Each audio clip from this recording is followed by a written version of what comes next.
sijui niite emotion hizo mashida mnakuanga nazo hapo hivyo between wewe na demu yako, wewe na chali yako, wewe na bwana yako, wewe na bibi yako, wewe tu na watu wake, labda watu wake na wewe. All right, and today we want to focus on the intentions in a relationship, and our question for this day is, have you ever been in a relationship with a partner who had different intentions from love or marriage? Have you ever been in a relationship with a partner who had different intentions from love or marriage? Well, let us know. Were they after your money? Were they after your car? Were they after your sister? Were they after your brother? Were they after your parents? Were they after your parents' money? Were they after your inheritance? Were they whatever it is? Were they after your power? Were they after your influence?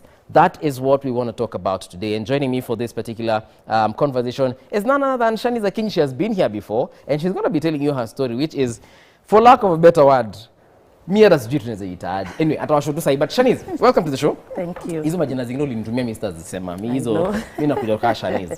But okay. Karibu sana. Asante. And then we have a relationship and family therapist and all those names. Grace Kariuki, thank you for coming to the show once again. Hey, it's a pleasure. Shiko amekuingilia kidogo akisema tulituacha ukaenda kwa TV station nyingine. Ni sawa tu, acha nikwambie. Hata bibi anakuachanga anarudi tu. Bwana anakuachanga anarudi. Watoto prodigal son, you remember? Alienda huko akasquander pesa, si alirudi tu home. Ndio hivyo. Welcome home. Asante. Okay, so let's first of all talk about intentions in a marriage before we get to Akinyi's story. Right. What is the intention of having a partner? I thought it was, people have different intentions. Yeah. I could be with you because you're beautiful. I could be with you because I can see we can have beautiful kids. I can be with you because you are from a rich family. Yes. Who doesn't want to date Uhuru's daughter, for example? I'm telling you. Sindio? I'm telling you. So kuna shida kweli nikikuja kwa partnership with other intentions? Not necessarily, because we have to be realistic. Love is never enough in a relationship. So the intentions of why I get into a relationship, those are deeper than even what we are talking about here. So there is the issue of attachment styles, and I can expound that a little bit. Right. It's about how you attached to your most important relationship of this life, which is with your caregiver. Okay. And so what happens is that emotionally, how we attach with our parents, how we attach with our caregivers, and people who are important to us during our first 10 years of life. Yes. That sets the pace of how we will attach later. Hiya. So the first 10 years of our life with our parents or caregivers or guardians is what will determine our template for love when we now get to adulthood. Absolutely. There is that, because that is the first time you connect deeply with a human being. One of the needs we have as a human being is to know another person deeply and to be known. You know what happens during our first time, the first time we meet a guy or we meet a lady? Si mnaongeanga mpaka 3 in the morning. Ati we hang up. No, you hang up first. Kwanza mimi, Grace, hata nikwambie ukweli. Mimi nikianza kukatia mtu. Mimi ni wale by the way nafikanga mahali mpaka unachoka na mimi sasa. I will call you every hour, I will text you every date, I will take pictures of you. Mpaka nafika mahali zile za Buddha. Find a life. Yes. Get a life. Yes. Yeah. Yes. So it's okay. So that's where we are coming from, because a lot of times, and we had just a minute of talk with her, and you mentioned something that is very important. Why do we repeat certain cycles? We know it's not right. I know this guy is not good for me. I know this lady. Yes. Ananifanya nasikia mdogo hivi, but I keep coming back. People stay in 10 years of relationship, in and out, and out, and you keep, it's like that bad, I don't know what it is. Yes. You keep going, unakula pizza inakufanya unauma na tumbo, lakini but kesho unaikula tena. Tena utakula tena, because there is something, something that bad thing has something good that your system needs. That is me and maharagwe. Nijuanga nikikula itanisumbua, but narudi tu. But anyway, Shanice, welcome to the show once again. Thank you so much. You were here about a year ago. Yes. Yes? Yes. And your story was amazing. Well, at that time you were also talking about a bad situation with an ex-partner. Then you came with this guy, huyo jamaa mimi hata nilikuwa nacheki mpaka na envy huyo jamaa because of the love that you guys had and the way you spoke good about him and everything else. But that guy did not turn out to be what you expected.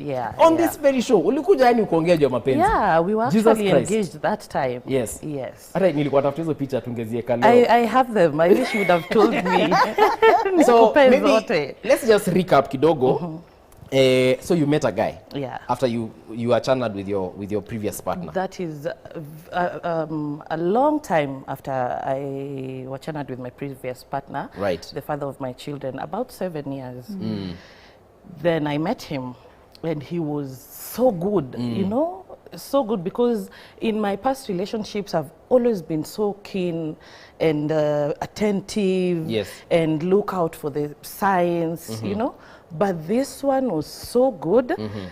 Everyone, my friends, my family, you know, people who know me, people are like, hey, now this one, and everything was really good. Our life was really good, and we spent, you know, the good times were really, really good. He was good with my kids. We even had a kid together. He took really good care of me during my pregnancy time. When you came here with him, he was even carrying your coat, carrying your handbag. He was your chauffeur. Grace, unajua hii story wewe. Sijui ndio naisikia. Anyway, so mkapatana. And this is at how long after you had left your baby daddy? This is about 7 years. So for 7 years you were single? Yes, I was single. You know, I was dating, going out, you know, meeting new people, but to get into a serious relationship, serious, to a point of having a baby was after 7 years. Okay. Yeah. So everything was perfect, you know?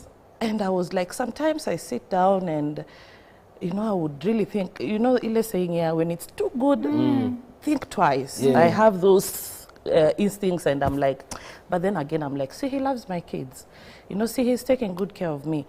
People have weaknesses, you know, hata nikimwacha and go to someone else, utapata tu shida hata huyu atakuwa na mashida zake. So wacha nikae na hii yangu, nizoe hii yangu, you know. So nilipata shock 2 weeks after I had just had my baby. Okay. And I go back home, and I'm from actually a very emergency. I had an emergency CS. My pregnancy ilikuwa na mashida mob sana. So I come home and I'm so happy, and he's also so happy, you know. He's a dad. He's a dad, and he was there with me through the whole process. He was even in the theater taking photos of me and wanting to know where is the baby and, you know, everything. So 2 weeks later, he comes home, and my car is missing from my parking. And I didn't, kwa nyumba, you're nursing your kwa baby. nyumba, I'm nursing, I'm from hospital, I cannot even do, you know, siwezi toka. So he comes home and he's like, babe, you know, I had gone for work somewhere, and I parked the car in some parking, and I got late to go pick it. So I'll pick it tomorrow. Okay. And I'm like, okay, fine. I mean, it's normal. No problem. Such things can happen. Yeah, but after these 2 weeks, I mean, after I left hospital, kwa a 2-week period, nilikuwa namuona like he has some heaviness and guilt. I would sense something. He's nervous, really, he's anxious. and I would ask him, you know, I would ask, what's wrong? Is there anything going on, you know? I remember even at some point, I called him, he was out of the house, and I called him and I'm like, hey, babe, I've just been thinking, and I really need to have a serious talk with you. And he's like, what do you want to talk to me about? He thinks nime find out umeshajua kuna shida mahali. But I was like, no, I wanted to actually give him a business idea. Yes. Because now after having my 3rd child, I was like, I'm so, unajua, I want to have a business, have investments, save, kwa sababu huyu mtoto, my last child alifanya nikafunguka macho. I was like, wow, hii life si joke. Lazima uchangamke. You know? So alikuwa scared when I say nataka ku have a conversation with him. But then I told him, si kitu mbaya, when you come, we'll talk about it. So the next day comes, my car doesn't come back home. And I ask, gari iko wapi? Then he tells me the same story. Babe, unajua leo mazee tulikuwa tumeenda kufanya job. Job ilikuwa mob sana. And I had again to leave that car there. And I'm like, well, mimi gari yangu ijai lala out of my parking. There's really something going on because women sense these things. Yeah. You mnakuanga like 7 inches. Yes. And I knew something was wrong. So that was on a Wednesday, Thursday. Now on a Friday, he comes home again. Bila gari. I ask him, where's my car? Now I get very mad. And you know, also Staki could get so mad because I'm also nursing a wound, you know, and there's a baby there. So I'm like, kesho, amka ukanilete gari. So he leaves. He goes to get the car. Yeah, right. Yeah. So I call him at around 10. Umechukua gari? No, bado ndio naenda. I call him after an hour. At 11, umechukua gari? Yeah, nimefika hii place and there's I'm just signing some papers and getting my car and getting the car, and I'm like, it's a parking. What papers are you signing? Parking hakuna story ingine. Yeah, you know, it was really confusing me. Then again, I would call him after every hour. So I call him again and ask, that's about 1. Did you get the car? Then I hear him in the background akisema, toa hiyo yako ndio mimi nitoe hiyo yangu. You know? Inakam. You know, then I call him again after an hour kwa sababu I can see my car, I'm tracking it in the phone. Na it's not moving from the same place ilikuwa. So I ask him again and I'm like, Toki, you know, what's happening? Ati, babe, you know, I had gone to pick this car. Nikienda tu kuiendesha hivi, nikapata ina mafuta. So, you know, yeah. So he's like, wacha tukabai mafuta to come. So I'm like, okay, fine. An hour later, I call again. Umjatoka ati, babe, imagine tumekuja tumefika kwa hiyo gate. Tumepata gate imefungwa. They've locked the car, you know? Again. And I'm like, hey, what is going on? So I ask him, who are you with? He tells me, I'm with my friend. I tell him, give me that friend of yours. I want to talk to him. So he gives me the friend. I talk to him and I'm like, hi, you know, because I've heard of this friend of him that time and I had not seen him yet. So I'm like, hi, Georgie. Sorry, I mentioned his name. Yeah. I'm like, hi. Kuna majuji wengi usijali. Yeah, kuna majuji wengi. So I'm like, hi. You know, you don't know me and I don't know you, and I feel like you guys are playing a game with me and it would be really bad. I've just had a baby the other day. You shouldn't be taking me through this. What's going on? So kumbe the guy had told him that was his car. Gari kumbe ilikuwa imechukuliwa na auctioneers. You know, gari yako imechukuliwa na auctioneers. Yeah, he had taken a loan with my car without me knowing. Actually, he took this loan when I was in hospital. How long had you been with this guy before he... 2 years. This would have been the 3rd year. Okay. Yeah. So we had been together 2 years. So this guy, I think he couldn't hata yeye alishtuka because he really had trusted this guy and they were really good friends, you know. Sasa Georgia akakujua gari si ya boyfriend yako ni yangu. So he was so shocked and akakata simu. I would try to call him, and so he explained later. He was like, me, I didn't know anything and I just told the guy to come home and explain everything to you, you know. So he comes home. Lucky that around that time my aunt was around. She had come to take care of me because I'm an orphan. I don't have parents. So she had come to take care of me after having the baby all the way from Mombasa. So she was around and she helped me through it, and he comes back home. Now we sit him down for a very serious talk. Did he now tell you the entire truth? Now he said, nilikuwa nimechukua loan na gari but nimepata your door, I've paid it. Actually ni pesa ya parking ndio inatakikana 2,500 and I'll take the car on Monday. So my aunt says I'm going to go with him because now his stories are not, we're not trusting him. But before he went that Sunday, we sat him down, my 2 aunts plus we sat him down and we were like, Sema, kama there's anything else, we need to know, you know, Sema tu, tukae chini, we'll talk it out as a family, na your story. And he's like, no, it was just about the car and I'm clean. So Monday comes, they go with her. After picking my car, you see now I don't have my logbook. Now I tell him the car has to come back with the logbook. Yes. So he picks the car, he tells my aunt, let's go kwenye logbook iko. He goes with my aunt to where the logbook is. Akadoja aunti yangu akaingia huko ndani, then he comes and tells my aunt mwenye alikuwa na logbook is not around. Then my aunt calls me. I tell my aunt, go with him. Ingia huko ndani, find out what is happening. So my aunt goes, comes back, calls me, tells me, hey, unajua nini? Wa loan. Na alikuwa ameomba pesa kutoka kwa mtu mwingine akalipe hiyo loan. Now after paying that loan, this akapea huyu mtu hiyo logbook. So now bado gari iko na loan. Bado gari iko tu na loan. Alikuwa amelipa Shylock after kuomba pesa. Now this guy mwenye aliomba pesa took my logbook. So I got very mad. I was shocked, you know. I was so shocked. I couldn't believe, because this is a guy who has never even asked me for money.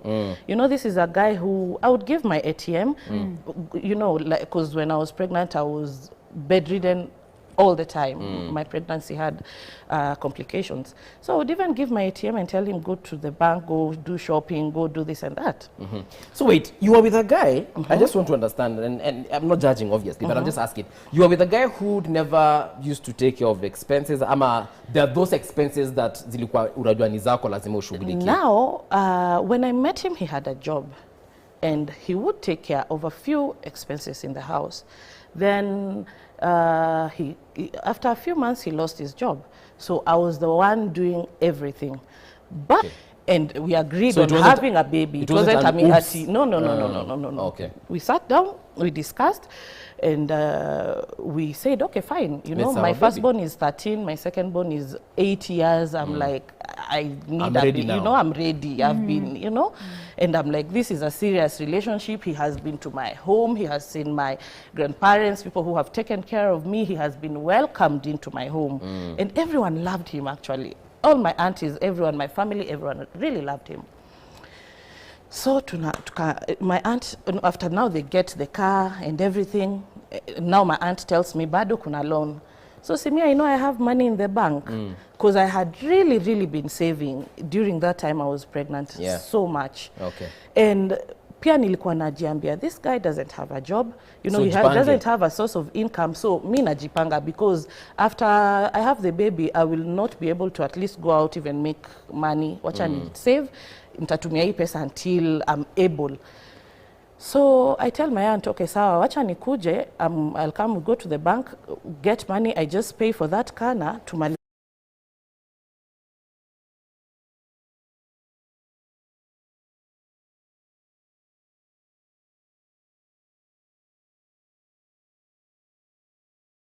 Ya nini, you know. So I tell my aunt tells him akiwa huko, Sheila is even coming, she's coming to just get the money from the bank, alipe gari, tumalize hiyo story. Then he tells my auntie, you know, hata hiyo pesa ya bank nilitoa. Yeah. All your savings? Yes. All my savings. You know, like if I talk about it, I'm even shaking, you know. It was so bad, unajua. So I don't even know what to do. I have a 2-week-old baby. I have to leave the house with this baby. It was during Corona time. You know, go for my car, go find out what is going on. So nikiwa kwa barabara, when early last year, we sat down and we talked. I like planning myself. Napenda sana kujipanga. I don't just like doing things like... So I sat down with him. I was like, you know, I'm pregnant now, and I really would want you to help me with paying bills in the house, kwa sababu sitaweza mimi peke yangu. And he said, I'll be paying for the house, no problem. Nitalipia nyumba. So si mimi nikajua, I never ever sikuwaitwa shilingi yangu ati nalipa nyumba. Something just told me that day, Ebu called the house agent. I called the house agent, and this agent tells me, hata nyumba haijalipwa, munadaiwa sijui 4, sijui 3 months, you know. And in fact, we are even coming on Thursday. This was, I think, Tuesday or Monday. We are coming on Thursday to auction your things na kuwatoa kwa nyumba, you know. Oh, no. It all beat me, you know. So not only is your car, you know, taken, your rent money is paid. Pesa kwa nini? Hebu ngoja kidogo. In this situation, how can a guy take advantage? Let me just be human right now. I'm not a counselor at this moment. I'm saying, oh my God. Yeah. Now, the thing is again. If we were to look at this guy, this is not the first time he's done it. And actually, I'm looking forward to hearing the history, because that is very well planned. And so he has a plan of action. This is the way he does it. This is prepping. So the love, the attention, all that, because his intentions is to get to that. Because he has already, and what I have realized, when you deal with a con man, they choose their victims. It's not one of those things. They are very, vile wewe unajipanga, hata wao wanajipanga. So tumeenda mahali, nimekuona, nikaanza kuulizia, nani? Who is that? Who is that person? So if you go to the history of how he got to where he was, you will not be surprised to realize it's not the first time that he has done this. Yes. And this is how he lives his life, you see, and his lesson. Because even this money that he took from you, where did it go? The loan, the money from the bank, where did it go? Yeah, because if he wasn't paying for rent, he wasn't paying for the car, he wasn't paying for bills in the house. He was paying for nothing. Yes. Nothing totally. And this is the thing. I will say here, one of the red flags of, because people normally don't know, what am I looking for? You're a very intelligent woman. There is nothing that tells me that you are a victim of any sort. That's why the whole thing of emotional intelligence is such a big thing all over the world at this point. Because emotional intelligence does not come with education, money, and all that. Yeah. It's really what I talked about, attachment. And I'm not surprised that you said you're an orphan. And so we could go back there and try to figure out what is this template. So what you missed out, when you miss out the connection with your birth mother or your dad, there is something that your birth parents give you, which is nobody else can give that to you. And they give you the trust and the way to learn about human relations. So when you are with your babies and you're taking care of them when they are little, you are training them how to trust people. You are training them what is right and what is wrong when it comes to relationships. Children who don't get that, then in life they are lost. They don't know how to read people.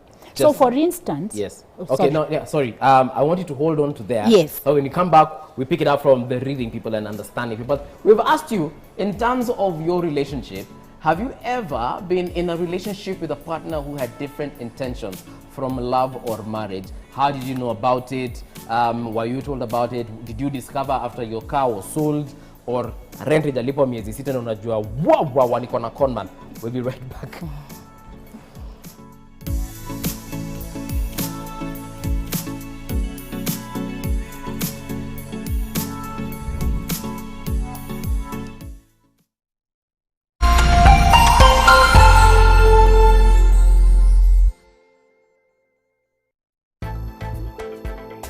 Now, it's Relationship Thursday on K24 this morning. Tune in and listen to advice from the relationship expert Sheila Lois Akinyi as she talks about identifying relationship fraudsters. Next, Daily Brief, the current affairs show that gives a and later, live news bulletin from within the country and across the borders on our lunchtime news bulletin K24 News Cut with Alan Owino.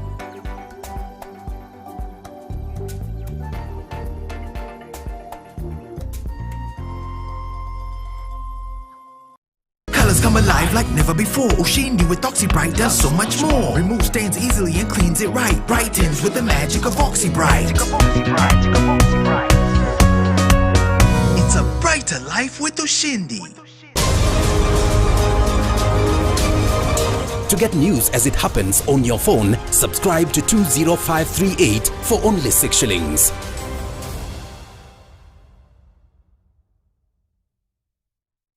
Tuko na successful bidder. Wacha tumjue majina na utokako. Mimi naitwa Mary kutoka Syokimau. Ninaweza kununua hii pikipiki 146. Uko na hiyo pesa? Niko nayo. Leta 146.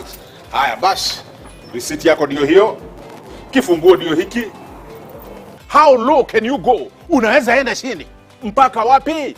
Bid, bid, bid now. Hasoli yako inataka speed kiasi? Haulo tunayo. Nunua motorbike ya 5 gear TVS HLX 150 kwa bei yako ya chini zaidi na ya kipekee usave hadi 99%. Ni rahisi kama ABC. Enda kwa paybill 777892, account weka bike kisha fuatanisha na bid amount yako. Weka 20 bob kama amount. Pata motorbike yako kila Jumanne, Alhamisi na Jumamosi. Bid, bid, bid.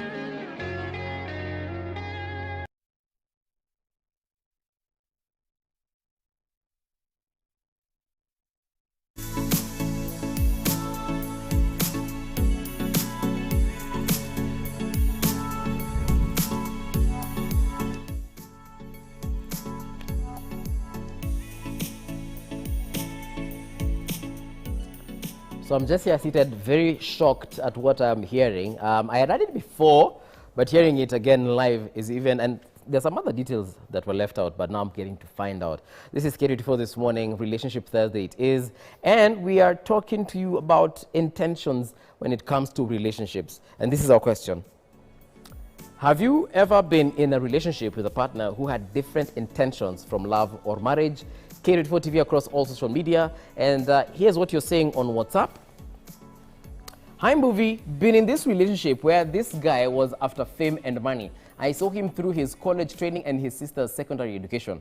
After 4 years of supporting them, he left. 3 years down the line, he's coming back blaming the devil. I have no room for any man. Oh yeah, what do you mean you have no room for any man?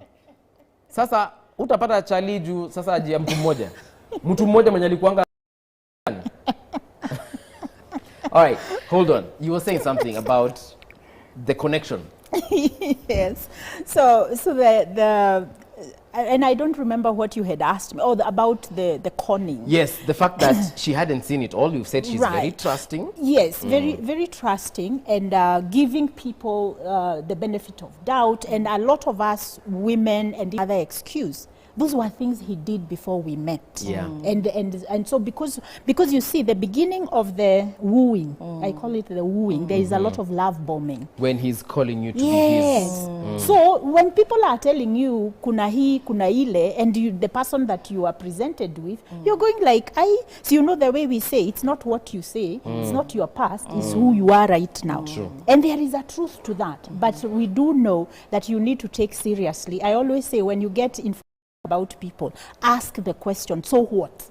What does that mean about us? Yeah. What does your past mean about where we are today? Because then you can engage your rational mind, and you can allow yourself to really look at the things that you need to look at.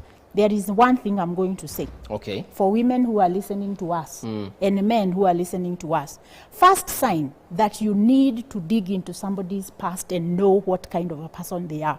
Mwanaume ambaye is so comfortable living under the roof of a woman. Mchunguze. Ngoja kidogo. Kagwema ako kwa simu. Kagwema, good morning. Hello, Movie. Mimi niko salama sana, Kagwema. Good morning. Good morning to you too, sir. Thank you so much for the wonderful discussion you're having with the wonderful ladies, the therapist Mary and Akinyi. Yes. And actually my heart goes for Akinyi for what she went through. Oh yeah. But I want to say that relationships are actually like that, and many people enter relationships with different intentions. And it's good to look at the territorial signs that relationships bring along with it. Because in life, people are actors and actresses. Yes. So you don't actually bring out your true self until the opportune time comes. Yes. So I want to say that I have been in such a relationship. Really? I don't want to discuss it because it's so intimate. It's my past relationship with my ex, my late spouse. Oh yeah, Pole. I cannot discuss that over the TV. Because of other family dynamics. But I want to say that it is very possible to be in a relationship that is not working because you have to read the intentions of that particular person. Yes. It really affected me so much so that even right now, because I'm a windower and I have that phobia of even entering another serious relationship, such that somebody can take advantage of you and you hide there. True. Because one thing I know about myself, my self-awareness is quite high, is that I'm very honest. I know myself, I'm very honest. Yes. And whatever I do, I think every other person is honest. Yes. But every other time you stay with somebody, you realize that they are not like you, they are dishonest. Yes. We have very few people, very few honest people in this life. So it is very, very unfortunate. I would say before you enter into a serious relationship, even marrying somebody or even having a baby with somebody, you need to think twice, do a lot of your homework, and of course play. Prayer helps. God is going to help you to see things that are bad, actually. All right. And once again, my heart goes for Akinyi, and she's going to recover. Then of course. It's going to help her in time. Okay. Thank you very much, Kagwema. Thank you so much. Yeah. Yeah? Okay. I'd like to get back to Akinyi for a second here. Did you know anything about this guy before you guys? Because I think you've mentioned when you were on break that mulikuwa mmejuana since 2016. So he had been pursuing you for a while before you guys actually became intimate. Yes. I knew him through a friend who ceased to be a friend now, but we were friends then. Okay. So I knew him through a friend, and we just, I think, met once. And actually this time he was trying to pursue this friend of mine. And then after I think my friend didn't pay attention to him, akaanza kujifuata. And by bad luck, just that the day he knew me, we had gone for a function, and then him and my friend came back to my house. So I think he saw my house that day. He saw the kind of the life maybe I was living. And then he started pursuing me that time. You became a target. Yes. So he tried and tried and tried, and I was like, no, you've been wanting my friend, you know. I can't, you know. So to kaka like 4 years, that was now in 2018. I actually am the one who contacted him. Okay. I think I even have the message I sent him. You keep them? Yeah, I do. Actually, by the way, I do mpaka photos of the very first day we met. I have all of them. So I was like, hi. Natafuta viatu. I was looking for shoes for my daughter for school. So I'm like, hi, natafuta viatu, and I think you're in a position to get me shoes. These are sport shoes. He said, yes. He said, nitakuletea in the evening. So in the evening, he came without the shoes. And that evening, he spent at my house. And then ikakuwa kumtoa kwangu inakuwa shida. You know, he tells me on Wednesday I'll be at work, I'm going to work, and then anajisahau. Ikifika hiyo Wednesday he doesn't go to work, then I'm like, but I thought ulisema unaenda kazi. Yeah. Kwanza unafanya wapi kazi? Then he lies to me, sijui he's a physiotherapist, sijui where, you know. I mean, these are things I would You're not even sure whether the guy was employed. No, you are sure? That first job he told me about was a lie. It was a lie. But he then came and got another job when we were together. He was in that job for like 5 or 6 months. Yes. Alafu your job ikaisha. Yeah. So I think the fact that ulikuwa umeka 7 years bila mwanaume, ulikuwa umesahau kukatiana na ukasahau pia wanaume wanaweza kuwa waongo. Could I be wrong? I think I'm so naive.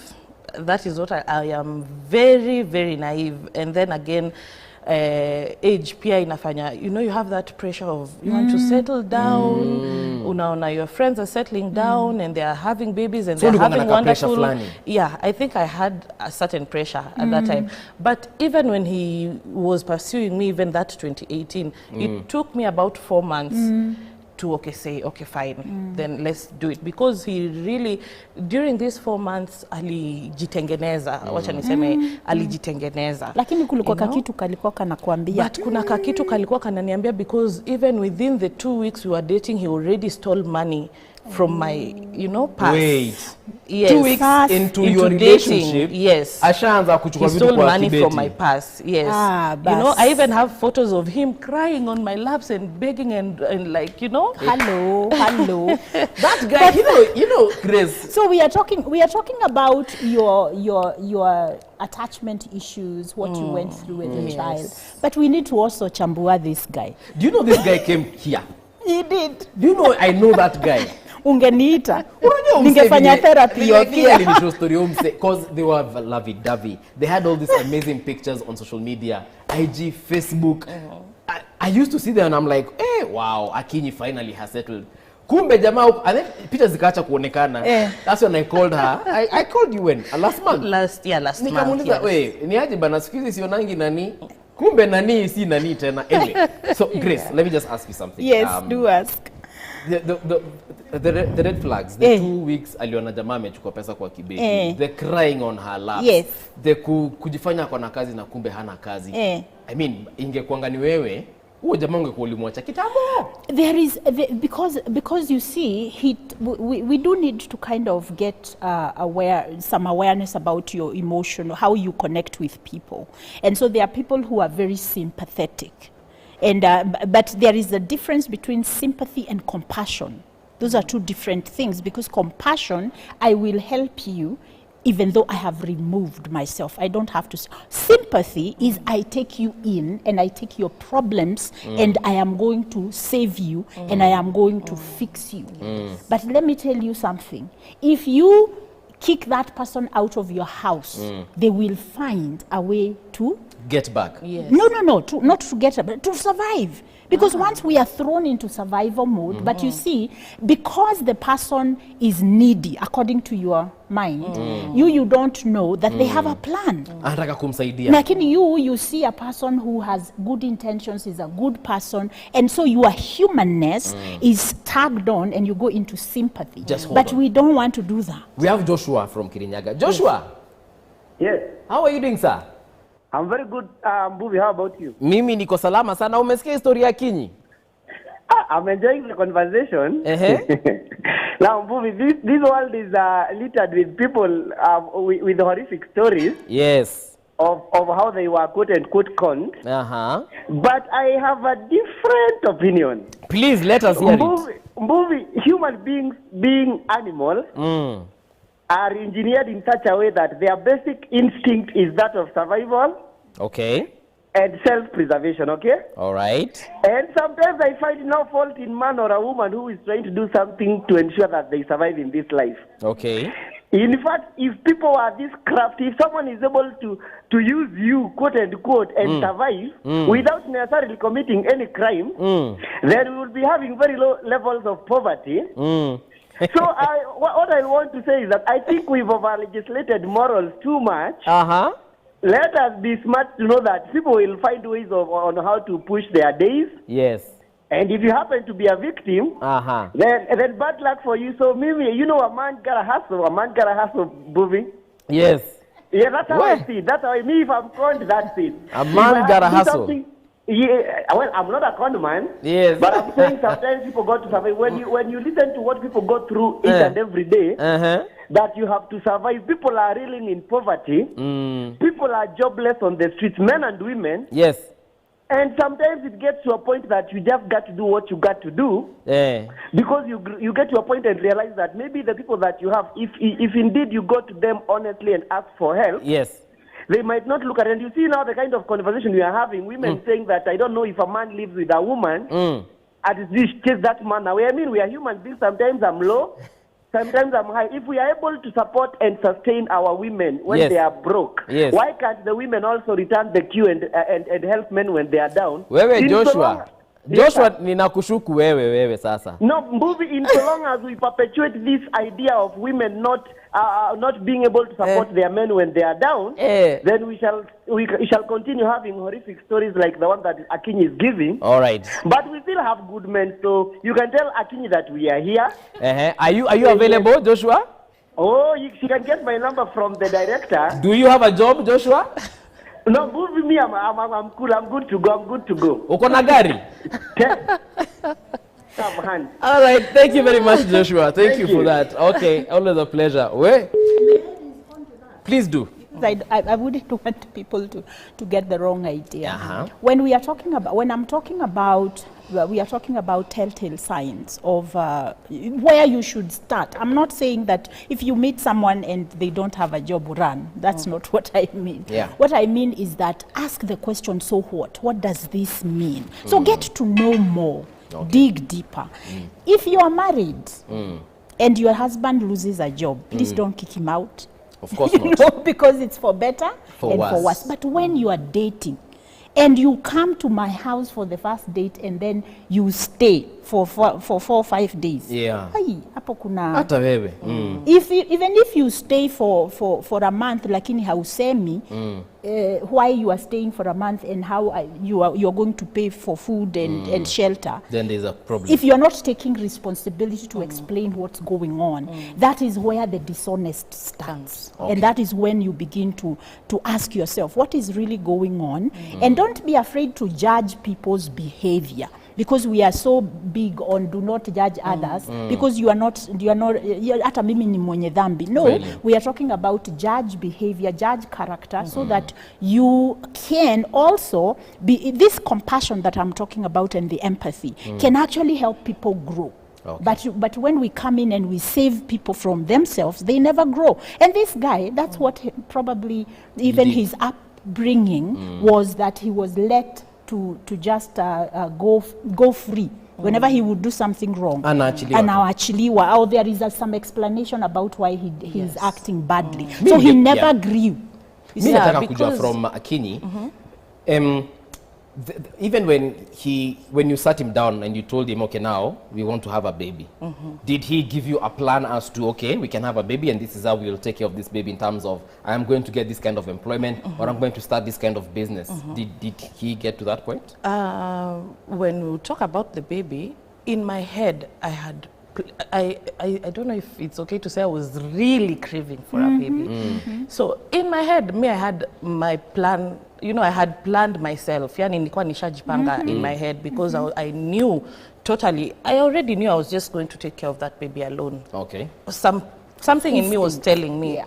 And I was not going to take I did not think I was going to take care of the baby alone ati kwa sababu he would have stolen from me. I didn't think asipojipanga mimi nilikuwa najua asipojipanga, me I'm here saving, yani I would save almost every month, unajua. So in my head I was prepared na nilikuwa najua in future tutakuja kukosana. Na venye Joshua, kuna kitu Joshua amesema, akasema ati it's okay for a woman to take care of a man, and for you it looks like you're okay with that. If this gentleman had come and told you, mimi sioni nikipata job anytime soon, wewe sasa wewe hustle, wacha mimi nikuwe house husband. Yes. Would you have been okay with that situation? No, I wouldn't have been okay with it, because we have 3 children. Let me say, if he was a part of me, we would have had 3 children now. Right. And obviously I need help. But there were so many business ideas that I would throw at him. And that is the support. I would throw business ideas and I'm like, I can get the funds, you know, come up with an idea, we can do something. Since you're always with the car, can you see, just do an Uber, get Uber, yani, try and do something, unajua. Kumbe nikimwambia hivyo, he would go out, kumbe anaenda hata kwa account yangu anatoa pesa, would go buy food here and there, anakuja na food in the house, and I'm like, wow. Unadhani ni pesa yake? No, he's like baby hustle. My whole life I have been taking care of people, unajua. Yeah. So I would feel really good when you take care of me. Even when I was going to have a baby in the hospital, because I chose the hospital I wanted to go to. I was like, I've had my previous kids in not so good hospitals, and this time I just want to have this baby. Nataka tu kuenjoy, you know? So I chose the hospital that I was going to have the baby in, and we sat down again and discussed all the hospitals and options that we had. And I was like, I feel this is okay. If you'll not be able to pay me, I'll pay for it, you know? But then, he paid for it. He paid for it. He paid for it. Was it with your money? I think now it was with my car money. Alichukua loan. And also now friends walikuja after this whole thing ilitoka. And the friends were like, you know, this guy would come to us and tell us vile mko na shida, vile he's supporting your kids, you know, he's paying school fees for your kids, he's paying rent, you know, and now he doesn't have money, he needs a loan from us. In fact, there's a friend of his who told me, huyo guy wacha tu akae ndani kwa sababu akitoka sisi tutampiga mob. You know why? Sasa yako ndani. No, he came out, alitoka, or they found the money and wakamtoa. Okay. So he's like, kwa sababu he would come every day na mwambia chukua hii 1,000, you know, buy fruits for your wife, you know, when you are having the baby in the hospital, tulichanga pesa close to 100K, you know, ya kulipa bill ya hospitali. And when I was leaving hospital, I asked him, I was so disturbed by, ulilipa aje hii pesa? You know, you don't even have sometimes money hata ya kununua credit, you know. Umetoa pesa ya wapi ya kulipa? Like close to 200,000. Umetoa wapi hiyo pesa? Ngoja kidogo. There are some guys who are talking to us via WhatsApp. Bwana director, cheza kama wewe hapo. Who do we have? Ati seriously relationship siku hizi ni ngumu. Been married for 10 years just for my so-called hubby to park and took my kids to his mpango wa kando. Currently his wife now. I had to track him down to go get my kids. Yeah? Unapeleka watoto kwa mpango. At least alichukua watoto. Thank you so much for topic of relationships. Very many people are suffering in marriage, but I want to encourage her that let it go. May God give her strength since she is a strong woman. I also thank you, the counselors, okay? I went through this in 2012, but up to now, I am still thinking of whether to accept marriage again or rather stay alone. That going through that pain, again, get my friends and colleagues are staying in their marriage. I really thought of, and it's affecting me seriously, okay? That is someone who's really hurt. Hi, Movie. I was once in a relationship with a man who took advantage of me, of my desperate situation. I was deeply disappointed and heartbroken by my ex-boyfriend. Now the man comes with a lot of seriousness, persuaded me, and finally we started dating. After 3 months, I realized he had lied to me so much about work, education level, age. Oh my God. Single ladies, we are to be cautious before jumping into a relationship. This is Nora from Embu. Yeah? Hi K24, I'm Isaac from Syokimau. Pole kwa huyo sister yetu. Mi nimekuwa na hiyo shida last week. Nimeporwa na mrembo hadi sina chochote sahi. Oh yeah. Oh yeah. Akini, unajua these are stories. Akinyi's story is a story you would expect to hear from a man. Yes. Men are the ones who say, "Eh, udem alikuja akaniosha. Eh, udem alikuja akanidanganya tukienda nikalipa mahari kumbe akona bwana mwingine." You know. Mimi's days anyway. But you know, Movie, when we talk about intentions, why people get married, it's very important for us girls to, and even for men, to really understand that this naivety that we have about relationships, we need to take care of it. There is a lot of information now that we can train ourselves to do that. Because I remember myself when I was a single girl and I met a certain gentleman, and he was very categorical. He looked at me and he said, "Grace, you are so naive. People don't always marry for love." And I thought he was joking, you know, because that is the romantic idea we have. Love is never enough for a relationship. We need to look at other things like character. We need to look at what is your dream, what is your world view about life, and who are you really, where are you going, where have you been, and where are you going? Because we are looking at and the person who called Joshua, who talked about self-preservation and survival. The thing about us human beings, we are better than animals because we have a brain, and unfortunately for us, if we do not, because of the experiences we've had in life, we stay in survival mode throughout. And so even for you, there was a benefit to have this guy around, and even though you saw the telltale signs, you had these things that you were getting from him. You knew. Ulikuwa hata umeshajipanga, I want a baby, I'm going to have a baby with this guy for whatever reason. So it was also a self-preservation for yourself. And so it's important for us to kind of understand what Joshua did is to bring some balance in here. That we do really intentionally look for relationships for more than just love. There are other things like now attachment, feeling you belong with someone. Other things are economics. Why do we have very young girls who marry men who are older than, old enough to be their father or even their grandfather? Why do we do that? And so we do need to kind of say, we are not naive to think that people get married just because we love each other. There is more to that. There are other things that we look for. But I want to say very quickly, one of the things that can help you to find a lasting relationship is to think about compatibility in terms of your worldview. Okay. Are you guys, you are honest, you are an honest person. This person comes in, they are honest, but they are honest in their own way. They are honest with lying, so their lies are very consistent. So they're dishonest. And so there are a lot of people we'll find around who are very consistent, but then you need to figure out whether those people, their consistency aligns with what your value system is. Whenever we go against our values, we will always have that instinct that there's something that is not right, even though I cannot put a finger on it. And so it's important to school ourselves in the fact that it is true, we get into relationships because we have certain emotional needs that we are looking for. And when somebody presents that, the rest of the reasons why they are here, they fade because they have met the need that I am looking for. Shanice, as we close up, do you, number one, regret having a kid with this guy? Because you could have had a kid. I'm sure kuna watu wengine walikuwa wanakukatia.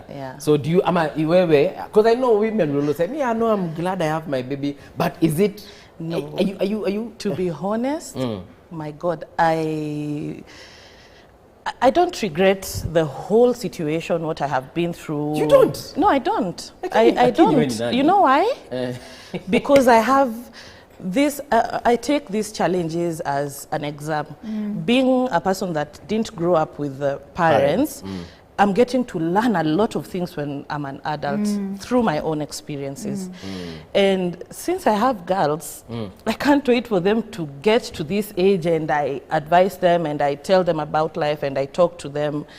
And I don't regret having a baby with him. I have the most adorable, you've seen her. Yeah. She's so beautiful. She's so intelligent, you know, and I'm just loving that part of life, you know, with him, and I don't have any hard feelings. Akipata kazi sahi na akulipa hizo pesa zote za gari. Ushasema nota before niulize swali. She must be choleric, melancholic. Yeah.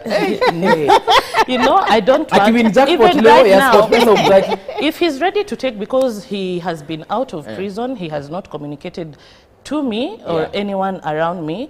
If he wants to take care of his child, well and good. He is from a single parent family. He knows the you know, dynamics. So akitaka kuona mtoto wake to be with the child, well and good. As for me, I'm not holding any bad, like simskili vibaya, you know.